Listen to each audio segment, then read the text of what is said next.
Welcome to Medical Confessions. Your remedy for serious medicine. I'm Jen. I'm April. And I'm Scott. We've been covering a lot of things like pooping and farting. Today we're going to go the opposite approach, and we're going to talk about the mouth and oral care in general. We're going to talk about what fluorination to water does for you. We're also going to talk about oil pulling and what that does for your teeth. I'm going to come alive during this episode because I'm much more comfortable with this stuff than that stuff. So this is more my mode. Okay.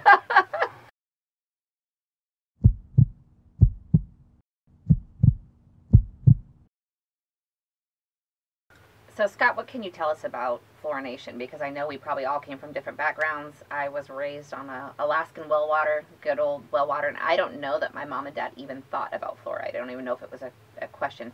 April, you were raised in Aberdeen, and we did have fluoride in the water. Yeah, I grew up on city water. I don't know if they fluorinated the water or not. A lot of times I was on well water, but well water can also have quite a bit of fluoride in it. Oh, okay. So it's not just... so the thought process, in the end of the day, there's a big controversy about should we be fluorinating water. Everybody probably knows, a quick online search will say that fluoride actually does help prevent tooth decay. It'll help, prevent cavities. Everybody knows that. You go to the dentist, they put fluoride on your teeth. It sucks. You got to sit there with a little mouth guard while you're drooling, and they got the little sucker getting your saliva out of there. I liked it. Of course, my favorite part of the dentist. Because it tasted like bubble gum? Yeah, you Oh, I pick thought your you meant flavors. having your mouth propped open. You never know. Do you think that's a conscious thought process for dentists? Like, I want to spend my entire life sticking my hands in people's mouths. It doesn't interest me at all. Because, they're really working on people who need dentures and, have tooth problems, who probably don't have good hygiene. So their mouths kind of are gross to begin same question with. about proctology. I mean, really, Yeah. like, who goes into the field? I want to anally probe someone for a living, So, mainly for dental health then, right? Fluoride? Fluoride, yeah. So you do want fluoride. So let's just back up and start how it got started. In the early 1900s, somewhere around the turn of the century, in Colorado Springs, there was a dentist who noticed all of his patients had brown teeth. He didn't really know why. But he did know that all of those people with brown teeth had not a lot of tooth decay. They didn't have a lot of cavities, and whatever was making their teeth brown was also giving them some protection against the cavities. Didn't really know why. He teamed up with another doctor. It wasn't until the 1930s that they discovered it was actually fluoride that was causing the brown teeth, and that the fluoride also helped with preventing tooth decay. Interesting. So back to your answering my question. So yeah, there is a controversy out there about if we should fluorinate the water. What fluoride does for you, it's an electronegative element. It's the most electronegative element, which means it wants to attract electrons. The joke is like an alcoholic wants booze. It just really wants electrons, so it'll pretty much steal them from anything around. Inside the body, it naturally just attracts calcium. So in the body, it's more... it really affects calcified tissues like your teeth and your bones. Where do we want to start off? There's so much to it. Like what the health benefits are? Or so I guess a good question is, what about bottled water? So when we drink straight out of the tap, you may or may not, based upon your area and stuff, but what is the kind of the go-to on bottled water when you purchase that? Is it fluoride? Is there fluoride present? I don't think there is. No. I don't know. It's a good question. Probably depends on the manufacturer. Yeah, I know there's certain brands too that will, they've got this or this added to it. I never pay attention. You kind of have your ones that you prefer. I'm one of those sad people that chooses bottled water based on the bottle. the one we had with the diamond on top. I was like, sweet, I'll pay $4 extra for that. So I don't pay attention, but I'm just curious, is that something as an adult we should be paying attention to? Oh, you should be paying attention to how much fluoride you're taking in. There's really not a lot of bad benefits to fluoride. If you're just eating, fluoride's everywhere. It's in all the waters. It's even in well water. It's in all the foods you drink. Wine has like 0.2 milligrams of fluoride in it for every serving. Dog. I can know. do that. Different foods have different amounts. Brewed teas have like 0.3 milligrams of fluoride in them. So it's all around. You can take in a lot of it. There's not a lot of negative things that can happen. You can look online and there's lots of things that says excessive fluoride will, you know, decrease your IQ. It'll have problems with increase your risk of cancer. But all of those are kind of debunked pretty easily. So all those claims aren't really true. The only ones that are true about excessive fluoride is it can cause enamel fluorosis, which is the discoloring of your enamel on your teeth. It can make them brown. It'll make white streaks initially, and then they'll turn into just super white. So if you've ever seen somebody with those white streaks in their teeth, they've probably had too much fluoride. But that's not really doing anything other than aesthetically. You know, you might get a little psychological damage because your teeth suck, but functionally they're still going to chew. They're not going to be less prone to any problems. So there's not really a lot of negatives that's going to happen here. There's not. I mean, you've got to drink a lot of fluoride. I mean, you can get something also called skeletal fluorosis. So like we were talking about, fluoride in the body attracts calcium mainly. So if you take in too much, it's going to attract a lot of calcium, and you can get skeletal fluorosis. And basically, you get increased bone mass. You can get some muscle wasting things, and you get a lot of painful joints, probably because your bone mass is more than what other people have, so it's painful to move around. So if you're one of those that said, "Oh, I'm worried about how much fluoride I'm getting because I'm worried about skeletal fluorosis," you actually have to drink quite a bit. The recommended amount of fluorine is about 1 milligram per liter.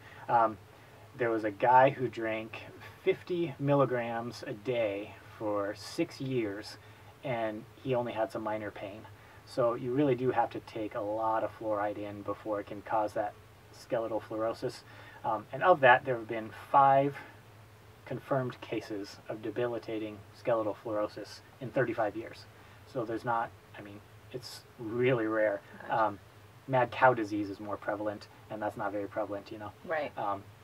So there's really not a lot of bad things can happen with excessive fluoride. Lots of people online will claim lots of things, but there's never been any studies.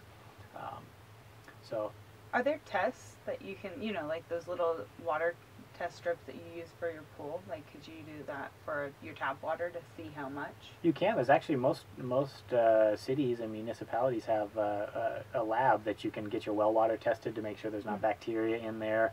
They'll test fluoride levels if you want them to. Where we're from, the lab is Generac. It's right there in the mall where the old bank used to be. Oh, if you guys are aware. That. Yeah. That's the lab that does it for our area. It doesn't cost very much. It's like $25, and they'll test your water. So there's not a lot of negative health benefits from taking in a lot of fluoride. Would you say that a lot of the negative health benefits from not taking enough fluoride then would be done in adolescence? Well, and so that's where the controversy goes in. Everybody knows fluoride is going to help, prevent cavities, but it's how it helps prevent cavities. Over time, which was the reasoning why we decided to put it in our water. To back up, kind of what it's doing is normally when you get cavities, all the cracks and crevices of your teeth get bacteria in them. Those bacteria then eat sugars that you take in, whether it's carbs or simple sugars. When they consume those sugars, they produce acids. The enamel on the front of your teeth, if you get an acid above or below a pH of 5.5, it'll eat away at that acid or eat away at that enamel, and then that'll slowly eat away at your teeth, and then you get a cavity. That process takes quite a few years. So if you just have good hygiene, you're going to be able to brush off all that bacteria. And get all those simple sugars out of there for the bacteria not to eat, and then it won't eat away at your enamel. So maybe brush your teeth 3 times a day and do what your dentist says, and you'll be fine. So that enamel is actually called carbonated hydroxapate or hydroxapatate, and when you add fluoride to that, it creates a film called fluorinated hydroxapatate. And what that does is it doesn't allow the bacteria that's there to eat away at the sugars, and so then you don't get the enamel erosion like you would normally get. But again, that happens over a long period of time. Fluoride's not curing a a cavity, it's just helping prevent it. So you do need to take the fluoride in consistently in low doses to get that long-term effect. So the powers that be back in 1945 in Grand Rapids, Michigan, was the first city to do it, and they felt like, well, if you add, fluoride in about 1 milligram per liter, and people slowly drink the water over the course of the day, over time, they'll have reduction in their tooth decay, and it's very proven it does work. The controversy comes in, or why are we still doing it? Because, all of the studies back then, there wasn't fluoride in toothpaste. There wasn't fluoride drops that dentists give people now. There wasn't all the other ways we take in fluoride. So that was a great way to give it to the population, so to speak. Right. And first off, you got to start back with, should we be doing it to begin with? What is the cost of something like that? Well, a cavity itself is going to cost you about $2,100 over the course of your lifetime to fix. If you don't fix it and you need, a tooth replacement or something like that, it's going to cost even more. Average adult has 3 to 4 missing teeth or cavities in their teeth, and about 15 teeth that have enamel that's worn away. So it gets pretty expensive for people if they don't, if you have a lot of cavities and you don't have good hygiene. It's expensive for the insurance companies and things like that. Adding fluoride to water only costs about 50 cents a year per person in urban areas, and only about $1 a year in the rural areas. So it's a pretty inexpensive way to prevent cavities. Well, if you look at just American culture, hygiene, good dental, care, it probably is cost effective for most Americans, not to mention our diet. I heard you mention sugars and having those sugars in crevices of your teeth and stuff. And if you look at our diets, it's high in carbohydrates, high in sugars, and so it just makes sense that we probably have, all the makings for. And that's why dentists also really push the sealants to seal up those deep crevices. Yeah, keep the bacteria out. It makes sense. Well, and just look at healthcare in the country, I mean, we don't have universal health care. What's the best way to prevent cavities in the population? Put fluoride in the water. It makes sense. Made sense back then, and it works. And I'm sure there's a genetic aspect to this, and by that I mean it just seems like, my husband's hygiene I don't feel is any better than mine. He has no cavities, perfectly white, great teeth, and I've had just poor dental. I got like the horrible poker hand of genetics when it comes to dental and underbite, bad root systems, cavities, and I don't feel like I've done anything differently. So I don't know how much the fluoride really plays part and if it can really counteract genetics in general. Did he have fluoride growing up? I don't know. He kind of grew up in the same area that we all are, Oh, okay. So. Well, there's got to be something to that anyway, because, I mean, not to pick on the British, but they're just known for having bad teeth. So maybe got a little European in you. Yeah, well, Compared for me, to well, no. You don't look European. I don't look European. You don't look British. I don't think so. But my mom and my dad has great teeth, and my mom has not great teeth, and my brothers. Where are they from? My dad's from Mexico, and my mom's I think got a lot of German, Scottish stuff like that. My husband's almost completely Scottish. Makes sense. Yeah, my husband's almost completely German, but I feel like we're far enough removed on my mom's side that who knows, You got your teeth from your mom. Yeah, definitely. What did your dad give you? Skin color, I guess. Yeah, skin color. Trying to make a joke there, but I can't. I was trying to tease you, but I couldn't come up with anything. Without sounding racial. I know. I keep it somewhat politically correct. Yeah. So yeah, adding fluoride to the water does make sense. It does help prevent tooth decay, will help prevent cavities. And in our age of we don't have universal health care yet, we'll keep politics aside, but we don't. And so it is actually a really cheap way to prevent cavities. The problem and the controversy comes in is, do we still need to be doing it? And the answer is probably not. There was a Cochrane review done in 2014, and why are you laughing? You said a word that made us giggle. Carry on. I said Cochrane review? And you say men have bad senses of humor. Goodness. They haven't spent a day with April. Carry on. Sorry. So about those Cochrane reviews, there are actually pretty. Those are pretty good studies and reviews to look at when it comes to things that are controversial, because they don't look at any one study, they look at the whole body of evidence, and all you're thinking about are the bodies. Leave it to us. We shouldn't have made eye contact. That's where we went wrong.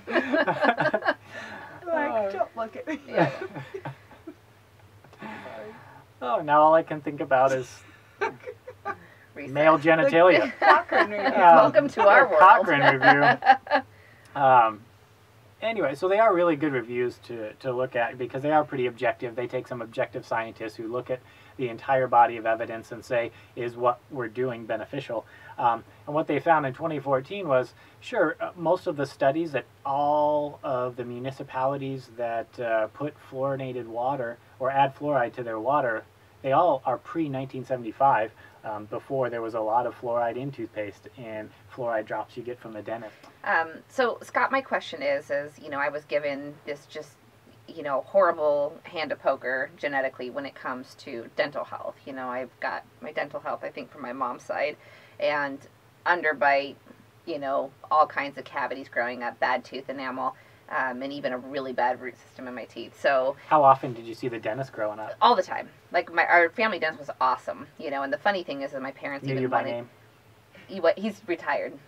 Is that what you But want? at the time, he knew you by name. Oh yeah, totally. Which is unfortunate. Yeah, he was fantastic. He treated all of his kids, and I remember him even telling my mom when I was young, we need to break her jaw, realign it. And of course, they didn't. And he said bad alignment of the jaw is going to cause for grinding and poor root health and all this stuff. But my parents, love you, Mom and Dad. Thanks. So it's probably not a bad idea that your dentist knows your first name, but if your proctologist knows your first name, That's a bad thing. That's a bad idea. Yeah, that's a conflict of interest, I think. So as an adult now, I'm trying to play catch up. Like, how do I prevent and do all that? And so I'm, like I said earlier with my husband, I feel like we match, equally with, hygiene and all that kind of stuff. And the foods we eat, he still has no cavities. He's great white teeth and all that stuff. One of the things that I was, gotta love Pinterest, but the oil pulling and the dental benefits. So Or locker dome for the fellas. That's right. There you go. I don't want to admit I look at Pinterest. Yes, I'm sure you don't have that on your phone. What else am I going to do with my palettes? Unless you go on Pinterest and figure it out, right? Your massive pile of palettes. I had a friend who I went over to his house, and he had a palette hanging on his wall. I'm like, what is that? And he's like, my wife thought it was art. Oh. And she painted a palette, and it was like fancy colors, but it was still a palette hanging on the wall. The wonders of Pinterest, their palettes. Love Pinterest. But I found this article, and there was a bunch of different links and stuff, and so it was on oil pulling. And at the time, and even currently, coconut oil is this, well-known miracle oil that can do everything.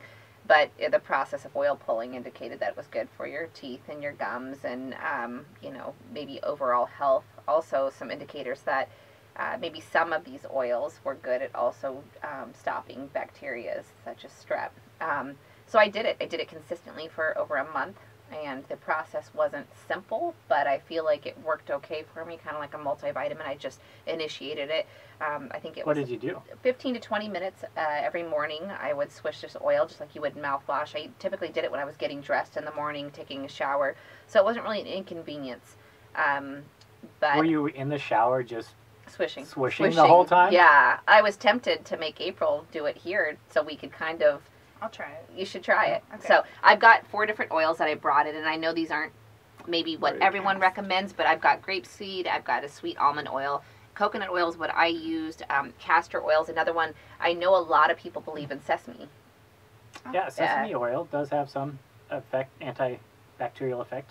And Do we you have don't sesame have oil? to. I don't have sesame oil here. And these are all carrier oils. I know you can get fancy and do essential oils, and I'm sure like with a spearmint or something like that, it may be more palatable. I did try sesame. I didn't like the flavor. It was more of like a brown kind of. Didn't love it, but I didn't mind the coconut oil. So the process is you stick it in your mouth, swish it around for 10 to 20 minutes. Yeah. And then spit it out? And spit it out. And apparently it's kind of the same idea as using a mouthwash. It helps pull the bacteria and stuff from inside your gums and your teeth. I don't How know. much? Just a mouthful. Just, yeah.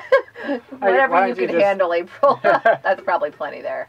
Is this our way of shutting April up for 10 to 20 minutes? I'm kind of sad because there's probably She's not going to talk. Yeah, she's not going to talk. If you laugh and it comes out your nose, I'm going to be really Do you excited. need more? Mm-hmm. She needs more. So April's swooshing around the oil. Does it taste bad?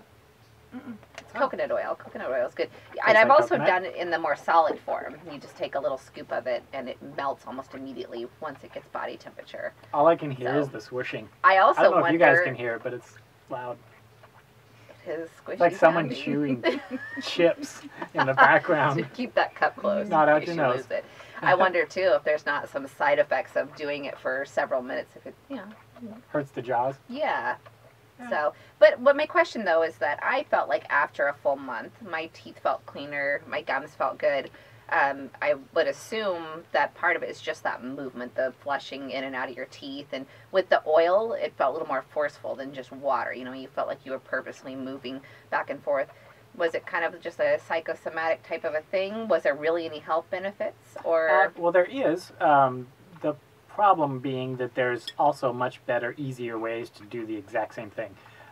So oil pulling, you're right. I think you start swishing around anything, you're going to loosen up bacteria in your, in between the small crevices of your teeth. The oil is going to lubricate your gums, so if you've got dry mouth, that'll probably help.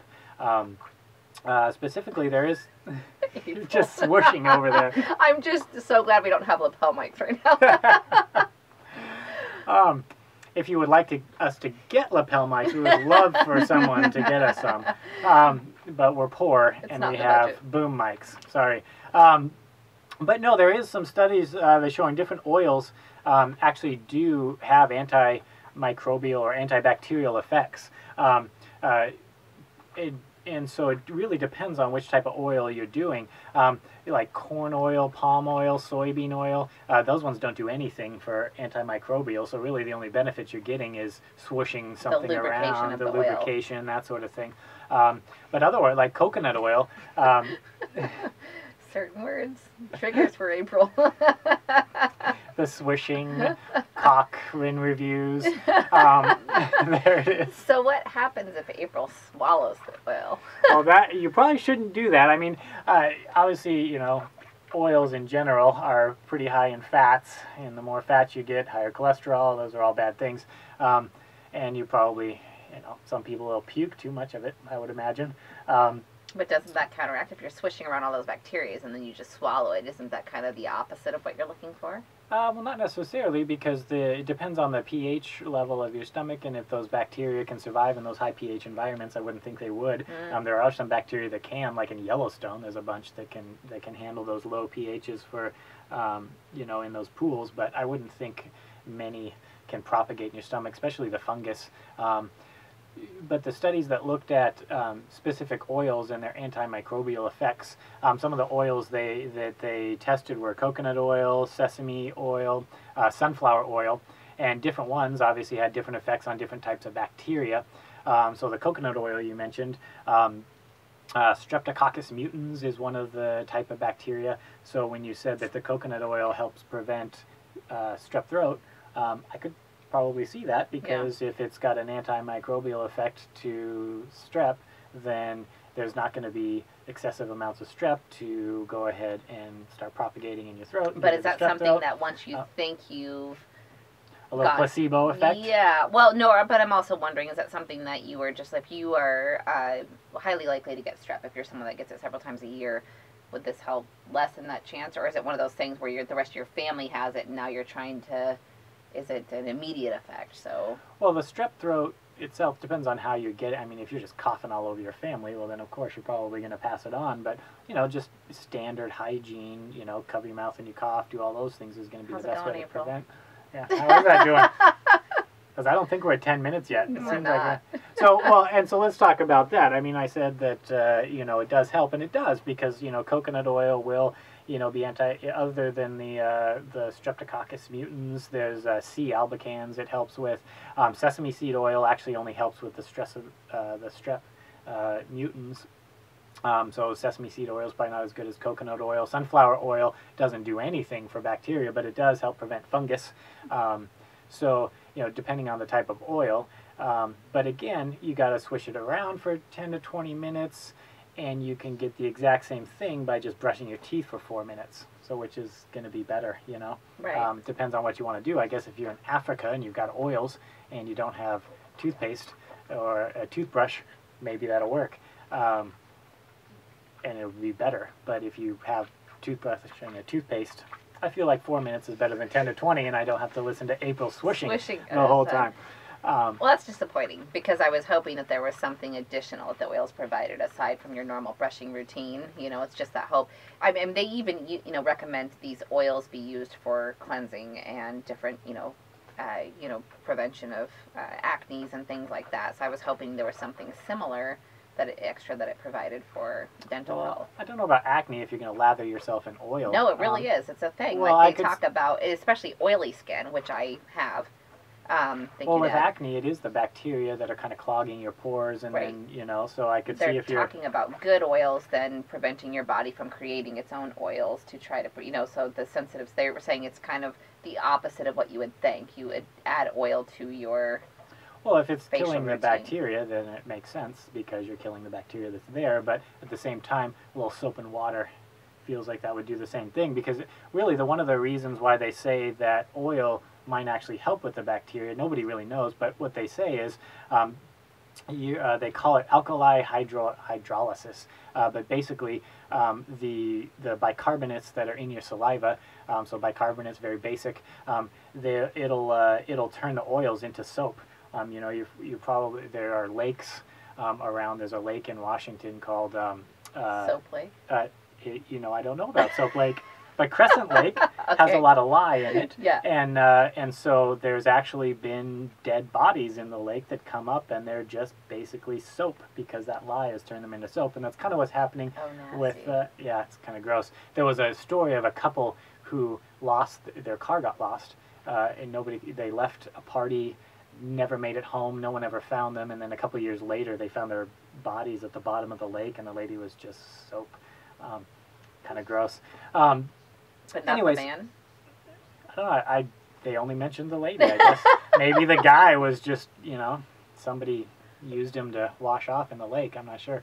But in either case, the same thing's happening here. The bicarbonates in your saliva acting on the oils, and it's basically turning to soap in your mouth, and you swish it around for 20 minutes, and it's going to help kill the bacteria. And that's kind of the theory on why it has its antimicrobial properties, which then, if that's the case, if you're rubbing it on your face, are you making soap? I don't know. Well, and I think the thought is not just the antimicrobial, and I haven't researched it well. Of course, I just went to Pinterest and believed what was on there. But it was talking about how people who have oily skin, and so using soap and water dries out your skin. Therefore, just like your hair, too much cleansing, your body creates more oils. You have more clogged pores, blah, blah, blah. So maybe the introduction of good antimicrobial oils is what they're recommending. I wonder if that's what's in the Pantene 3-Minute Miracle, because that's my shampoo of choice, because otherwise I'm like the fro man. Yeah. And you use that stuff and I have lovely locks. So, I don't know well, what I'm sure it is that. because there's a lot of hair products that tout, a little bit of oils, and I forget which ones they tout it as a 3-minute miracle. Yeah. So, and it is. It's 3 minutes of awesome. I guess if I'm in the shower, I could put the oil in my mouth. Yeah. But I need to go 10 to 20 minutes. Well, should we check in with our number one? It's got to have been like 10 minutes by now. Swisher? Mm-hmm. All right, spit it out. Oh. It does look like soap compared to what it was. That looks pretty disgusting, actually. It does look soapy. That's a lot of bacteria you just spit out. It's foamy and gross. Yeah. So you did make it into soap. That's exciting. Well, how does it feel? I think my mouth's just tired. My jaw. It hurts. Yeah. Brushing teeth It's might a be lot better. of work. It is a lot of work, isn't it? But I think if you're doing it while you're doing other things, if you're showering and doing your hair, and I have to say that looks really nasty. It and does. if you look at, which one did you use, the coconut oil? It went in looking like this. I wish we would have put that in a clear glass. Yeah. There's a lot of nastiness in there, April. It does look like girl, soap, April. though, comparatively speaking. Yeah. Interesting. What did you eat? Good Lord. I haven't. I just had coffee. Oh. But No, it's interesting. It would actually be really interesting to examine and break down the after from the before. So the oil before and after. to see the difference and I'm to find just, out what actually is present there. Just the Gonna- bacteria from her mouth, I guess, but Well, that and the soap. Yeah. It's all there. you're really focusing on the soap aspect. Because of I it. think it's chemistry in action. It's awesome. You know? It's like, you know, when you're in grade school and you put the, you know, baking soda and vinegar. It's awesome. You're going to come back next week and you're going to now be like an oil cleanser. You're going to be washing your face with oil because... Lather myself in oil. Jen was right. Looking all shiny, How do my teeth spitting look? out They oil. look, well, white as ever. Yeah. You have a great smile to begin with, so maybe you weren't the right one to do this, but they look nice and probably clean and should've. shiny and good. white. Yeah. So, yeah, so dental care in general. We need fluoride, and oils can work, but I feel like brushing teeth works too. And Well, it sounds like, you know, it's probably less of a hassle on your jaw. Yeah. But maybe that's a good thing. I've got some chipmunk cheeks. Maybe that would help eliminate the chipmunk Strengthen, cheeks. give you a Yeah. more solid jaw. Yeah, squared off. a I little could more definitely use a more pronounced. virile jaw, I think. Because mine's not awesome. So I guess our lessons from today are Yeah, you do need fluoride. The question remains, and the controversy is true, are we getting too much fluoride now? And do we still need to add the fluoride to the water? Because, you know, back in 1945 it made sense, but now maybe not. I guess it's up to the water companies who are the ones paying to put the fluoride in and passing that on to the consumer, I would imagine. But again, it's not that much, 50 cents to $1 a year. You know, who cares? I suppose if you only had $1, that you would care, but you probably wouldn't have a toothbrush and toothpaste, so then maybe the fluoride would help. But at the end of the day, fluoride's good. Are we getting too much? No one knows. And oils can help, you know, get rid of the bacteria in your teeth, and swishing anything around helps. Making soap out of the oils helps, but it does the same thing as brushing your teeth. So I guess you get to choose if you want to do that. If you're in the shower, I guess, for 10 minutes, right. and you don't like to brush your teeth in the shower. Although my daughter says she brushes her teeth in the shower. I do. I've never done that. I do, and it grosses my husband out. He thinks it's weird. It's like people who pee in the shower. Like, why? I might do that also. You do. The shower's like my one-stop shop. Yeah. Just that's when you're a in the mom. shower. It's just you Just do getting it everything done. in the You gotta be shower. efficient. Shave, piss, and brush your teeth all at once. So maybe I'm just focusing on the logistics then. But, I mean, do you stand with your feet spread? I mean, do you use one of It those wrenches sheepies up. and, you know, aim where you're going to go? Clean the glass while you're Yeah. at it. Well, based on my experience with the oil pulling, I think I'm going to save mouth exercises for other activities and stick with brushing. Great. Good. Jess will be happy about that. If you like what you heard today, please check out our podcast, check out our YouTube channel, or our website, medicalconfessions.com.